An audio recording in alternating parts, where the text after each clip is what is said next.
A ver, en los años 80 PCs había, lo que no había era PCs en casa. Lo que era marciano realmente era que alguien llegase a una tienda y dijese, hola, muy buenas, quiero un PC. Y claro, la pregunta automática era, ¿para qué tipo de compañía? ¿Qué va a hacer usted con él? ¿No? ¿Qué aplicaciones? No, es para casa. ¿Qué? ¿Que lo quiere para qué? Nada, si usted me paga, yo se lo vendo, ¿no? A ver, yo tenía una máquina que primero no había pedido especialmente, yo a mi padre le había pedido un coche, pero él se empeñó en regalarme aquello, que llegué a casa con ella, la encendí y lo único que decía aquello era A, dos puntos y una cosa intermitente, o sea, no había nada que hacer con él, no venían instrucciones, no venía... Entonces, claro, tenías que organizarte tú para ver qué era lo que instalabas allí o qué era lo que utilizabas. Entre eso y la dimensión, la idea que te hacías de para qué podía llegar a servir eso, tú identificabas eso con un uso determinado, ¿no? Y por supuesto aquello además pues, no es previo a Internet, porque Internet ya existía, pero Internet era una cosa muy, muy friki en aquella época que no usaba nadie realmente, ¿no? Menos a nivel doméstico. Con lo cual, pues tratar de trazar comparaciones entre lo que era el PC de entonces y lo que es hoy la tecnología es prácticamente imposible. O sea, yo, si te digo que, uy, sí, yo esto ya lo veía venir, sería absolutamente absurdo, no se lo creería nadie, pero es que tampoco lo veía venir ni Bill Gates, ni Steve Jobs, ni nadie en aquella época, ¿no? Y por supuesto no intento compararme con ninguno de ellos. Entonces, ¿realmente qué hemos hecho, no? Pues primero lo hemos conectado todo, y segundo, ha surgido una presión brutal para minimizarlo todo, darle más potencia, darle más tiempo de batería, darle más... Entonces, realmente hoy en día, pues claro, aquel ordenador pues tiene una potencia seguramente inferior a la que puede tener el reloj que llevas en la muñeca, ¿no? Y llevas un reloj en la muñeca, yo llevo un reloj en la muñeca, otro cacharrito para contar los pasos, un smartphone en el bolsillo y todos ellos unidos además. O sea, soy una red local caminante, una personal area network, si quieres, ¿no? Entonces, claro, ¿quién se iba a imaginar eso en aquel momento, ¿no?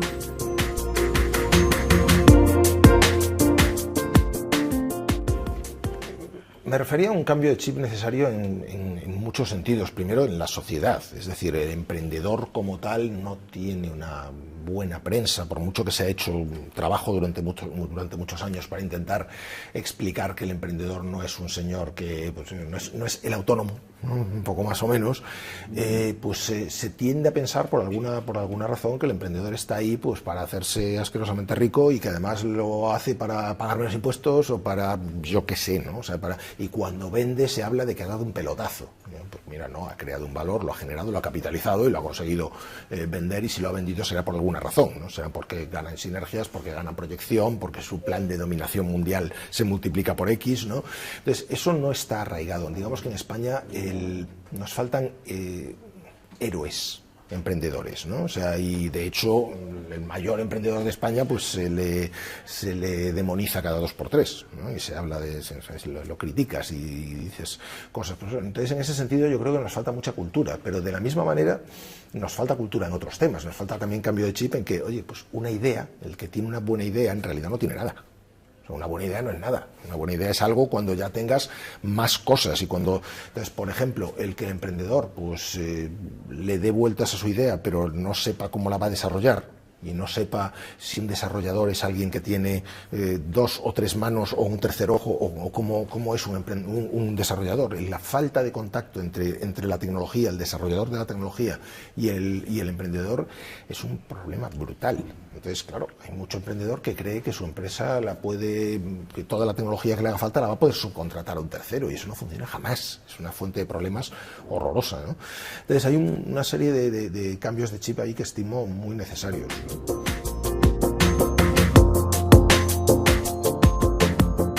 Mira, el concepto de transformación digital no es que te lo pueda explicar, es que estoy encantado de explicarlo porque tiene un problema muy serio, y es que pensamos que es la última palabra de moda.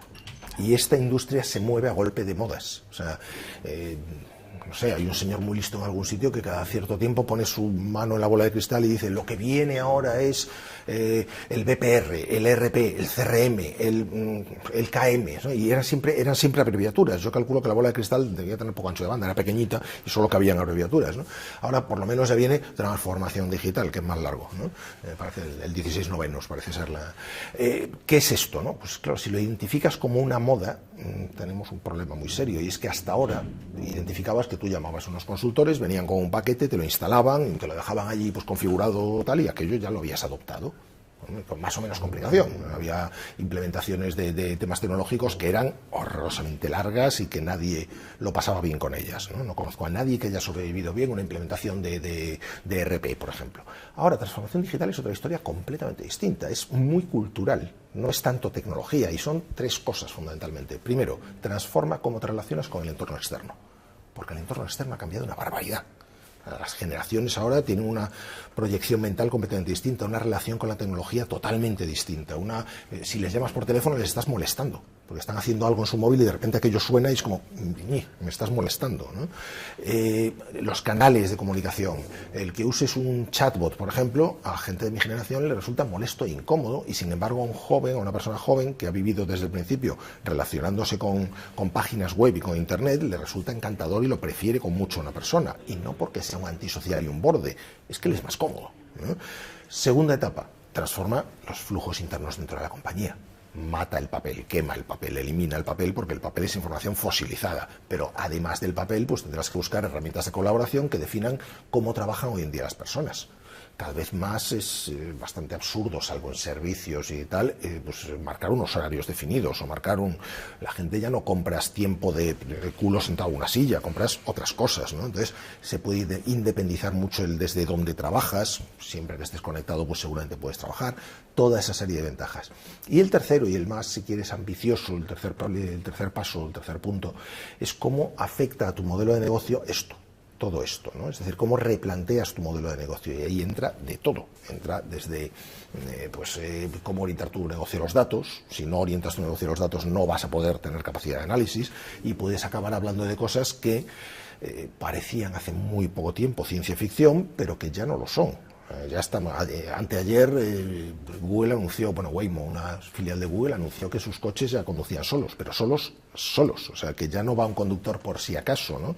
Entonces, ¿qué pasa cuando ya tienes un negocio en el que la recolección de datos y su análisis te permite que muchas cosas que hoy hace una persona, pues las vaya a hacer un algoritmo y seguramente las haga mejor, ¿no? Y se adapte mejor y tenga más capacidad? Y eso no quiere decir que vayamos a deshumanizar el mundo, sino que vamos a obtener pues unas prestaciones de servicios o unas adaptaciones de los productos seguramente superiores, ¿no? Más competitivas.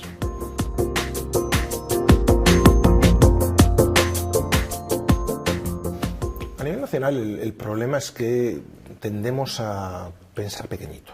Es muy difícil encontrar empresas tecnológicas o con proyección tecnológica, porque hoy en día, si lo entendemos así, toda empresa sería tecnológica, ¿no?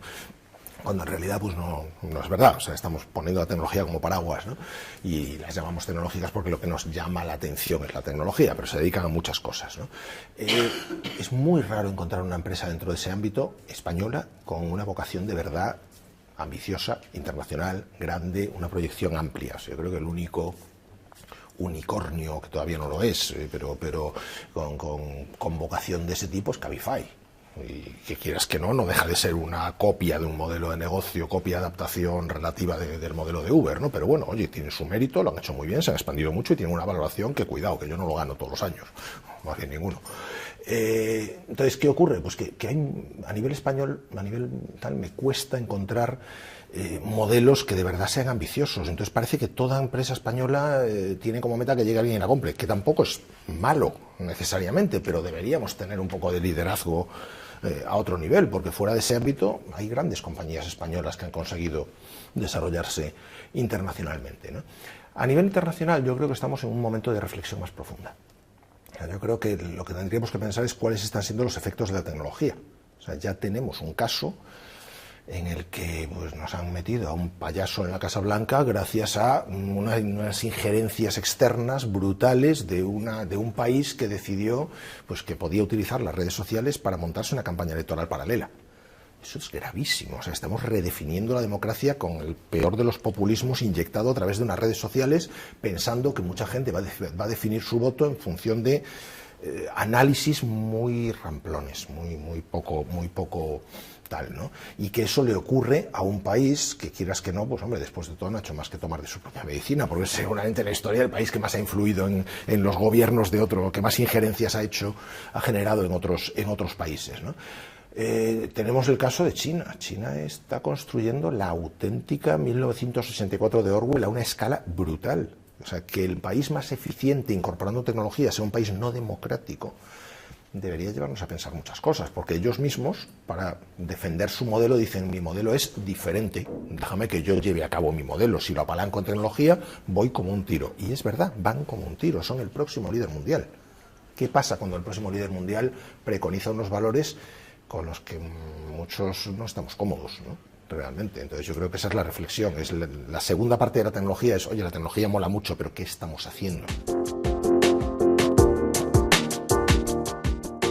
O sea, porque el cambio es tan grande que ya hablamos de cosas que no tienen nada que ver con lo que hablábamos simplemente hace 2 años. Hace 2 años estábamos pensando cómo vendíamos en Internet, y ahora de repente te das cuenta de que algunas cosas han avanzado tanto que para tus clientes y tus usuarios son el pan nuestro de cada día, y lo normal es, pues eso, que hay cosas que afectan a la interacción, que afectan a cómo, no sé, tu hotel puede funcionar fenomenal o fatal en función de lo que diga una serie de gente de él en las redes sociales, ¿no? Una cosa tan sencilla como esa, ¿no? Y no es solo community management. Community management, por supuesto, es fundamental, pero hay mucho más, ¿no? Hay mucho más en la forma en la que empaquetas tus servicios, entonces, no sé, la centralidad que le dan las nuevas generaciones que vienen, la centralidad que le dan, pues eso, al smartphone como tal. Una cosa tan tonta como llegar a un hotel y que hayan diseñado bien, pues que yo quiero un enchufe en todas partes, y si tengo que desenchufar la lámpara de la mesilla para enchufar el cargador del smartphone, pues es incómodo, ¿no? Entonces eso es una nueva, no es algo que, eso corresponde a una nueva mentalidad. Y la mentalidad son cosas que se desarrollan, es sentido común, y el sentido común hay que adiestrarlo, no surge solo. O sea, puedes tener, por supuesto, la gente o lo tiene o no lo tiene, ¿no? Hay gente con más, es el menos común de los sentidos, pero hay que adiestrarlo. Entonces, pues las metodologías de estudio por eso han variado tanto. Por eso antes venía un señor y te daba unos apuntes y te contaba cosas, y ahora haces casos.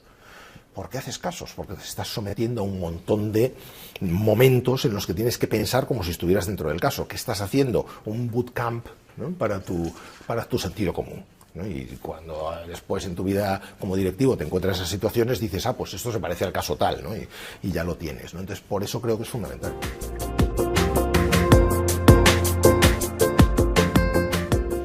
La formación ayuda, la formación te permite, pero claro, o sea, mira quién se lo está preguntando, ¿no? Yo llevo 27 años en formación, si no me lo creyese no estaría ahí, lógicamente, ¿no? O sea, no es que te lo creas porque te guste tu trabajo, es porque te lo crees porque hace 27 años que veo salir alumnos y veo lo que hacen después, ¿no?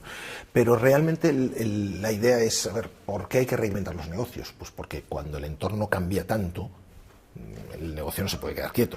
Entonces, ¿qué es lo que realmente necesitas? Pues desapegarte de determinadas ideas, desaprender determinadas ideas, darte cuenta de que la red no es efectivamente lo que te habían contado, no es un canal más, no es un canal de relación, no, es muchísimo más que todo eso, es que lo conectamos todo, y cuando lo conectamos todo, pues de repente resulta que nuestro negocio pasa a ser en muchos casos la analítica, o la analítica es el fuel con el que la gasolina que le inyectamos al negocio, y si no tenemos eso no vamos a ser adecuadamente competitivos, nos vamos a perder muchas cosas, hay alguien que va a hacer las cosas mejor que nosotros, ¿no? Entonces esa reinvención exige romper cosas, o sea, es muy difícil cambiar con la radicalidad que se requiere y la velocidad que se requiere si no estás dispuesto a hacer cambios que muchas veces son drásticos y que empiezan por lo cultural. O sea, un directivo que no se crea esto y no lo practique en lo personal no va a ser capaz de liderar una transformación digital. Y eso es muy importante. Entonces, mucha gente de la que pasa por un curso hoy en día sabe que llega a una compañía en la que tiene que generar un cambio cuya dimensión en muchos casos le excede, ¿no? Pero que tiene que estar ahí, ¿no? Entonces yo creo que por eso es muy importante. Mi proyecto ahora más ambicioso, y todavía no sé si es factible o no, todavía no he empezado a negociarlo, digamos, es que realmente creo que estoy, es la segunda vez en mi vida que me pasa una cosa de esta dimensión, y es que estoy ante una tecnología que creo que tiene una capacidad de un impacto en el futuro tan brutal que no me llega con estudiar lo que hacen otros y hablar de ella. Necesito tocarla, necesito meterme en ella. La primera vez que me pasó fue con Internet. O sea, la tecnología como tal, el ordenador, etcétera, pues hombre, yo era no inventaba nada, no era original, yo lo que hacía era usar cosas que hacían terceros, ¿no? Con Internet pues fue la primera vez que dije, coincidió con mi oportunidad para irme a Estados Unidos a doctorarme, llegué, me planté nada menos que en California, en parte de casualidad, ¿no? Porque fuera un visionario, en el año 96, cuando explotaba todo Internet, y realmente pues me hice de esponja, ¿no? Entonces, claro, yo no hablaba de Internet. Cuando volví a España no me dedicaba simplemente a hablar de Internet o a enseñarle a mis alumnos Internet. Yo había tocado aquello. Yo hablaba de páginas web y tenía página web y la había hecho con estas manitas y programaba y hacía cosas que el común de los mortales de entonces, pues hombre, lo hablaba en la teoría, ¿no? Me vuelve a pasar lo mismo con otra tecnología que para mí es ¿no? el nombre del juego en este momento, que es Machine Learning. Y Machine Learning, claro, me vuelve a pasar lo mismo. No me siento cómodo simplemente comentando las maravillas que hacen no sé qué empresa o esta o la otra. No, necesito volver a meter la mano en el asunto, necesito volver al Python y hacer cositas y a tirar líneas de código y a entender qué estoy haciendo con los datos y qué hay en un proyecto, ¿no? De dónde a dónde va un proyecto, dónde de verdad tengo que meter recursos en un proyecto, que curiosamente no es tanto en la parte más glamurosa, sino en la primera, ¿no? En la adaptación de los datos y en toda esa parte que es terrible, pero que hay que hacer, ¿no? Y entonces, si te pierdes eso, al final, ¿qué haces? Pues hablas de las cosas con una superficialidad pasmosa y no puedo verme ahí, ¿no? Entonces, mi gran proyecto es tomarme medio sabático, un sabático, ya veré, cosas de estas que podemos hacer los académicos, e irme a la empresa que tengo en este momento más cerca, más de referencia, que es Big ML, a nada menos que a Corvallis, a Oregón, y meterme allí con ellos a trabajar. Porque creo que lo necesito, ¿no? O sea, creo que mis alumnos del futuro se pueden beneficiar de algo así.